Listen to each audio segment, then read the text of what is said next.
So I just finished watching the video with Melissa Deckman, who is the writer of Tea Party Women, Mama Grizzlies, Grassroots Leaders, and Changing Face of the American Rights. Throughout the video, she talks about the roles within movements that women play in both creating and leading these movements. And although she takes an obvious focus on the Tea Party women, she's able to talk about the differences they have with Republican women, the differences they have with Democratic women, and the values that they share with Republican women, being that often when asked they do identify as Republican women, but tend to be much more conservative. Throughout the video, she's able to tell how the roles women can play in movements can be beneficial in closing the gender gap, which is so important.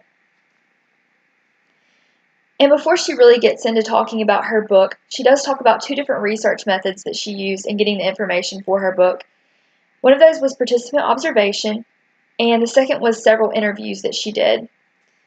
And one of the first things that I found to be interesting that she talked about was actually in one of these interviews, and it was with a girl named Mia Grimm, who was against Joe Biden.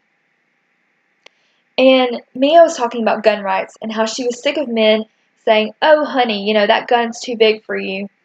Oh, you don't need a gun that big. Why do you need that?" And so Melissa says that Mia sparked an interest in her because she found this to be unempowering to her, and that people were saying these things to her.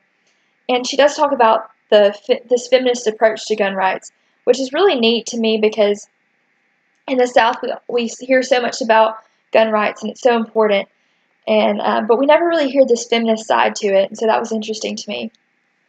One of the second things that she talked about was how different early conservative women were than women today that are active in the Tea Party.